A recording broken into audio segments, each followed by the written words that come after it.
To perform this task, I need to specify the features of the endpoints. The request must be entered into this system in some way. I use the controller pattern to manage these requests and employ the API controller. Now I have to determine the path for accessing each of these endpoints. Which endpoint should receive the HTTP post and HTTP GET requests to ensure the appropriate response? For instance, these endpoints are automatically generated using transformations in the controller model at the PIM level.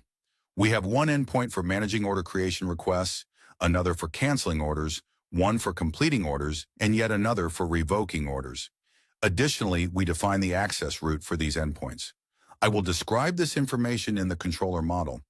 To do so, I navigate to the controller model at the PIM level and open the HTTP POST endpoint. The necessary information is automatically generated through transformations, so I only need to set the access route for these endpoints. For example, I choose the create relative path for one endpoint and specify that the user must be authenticated to accept this request. Similarly, I set the cancel route for the cancel order endpoint and define access routes for the remaining endpoints in a similar manner.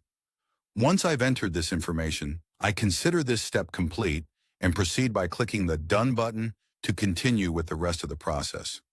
Moving on, I encounter another manual task that requires me to express and describe my core domain design concerns. I've designed this based on the domain-driven design (DDD) approach at the PIM level, specifically using the entity pattern.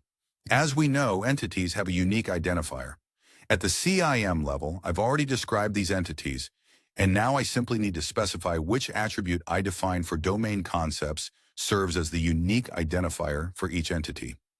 For example, I had concepts like order, order item, and customer at the CIM level, with various attributes associated with them. Rather than redefining these properties in the core domain model, I explicitly state that the id feature serves as the unique identifier for the order entity. I do the same for order item and customer. When I open the core domain model at the PIM level, I see that these entities have been transferred here through model transformations. I only describe that this entity has an entity ID of type guide with the name ID. I repeat this process for the other entities as well. There's no need to define additional properties because I can transfer and obtain this information through transformations. With this step completed, I click the Done button and proceed.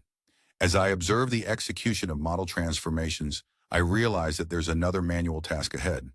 To keep the video concise, I'll address this task in the next video.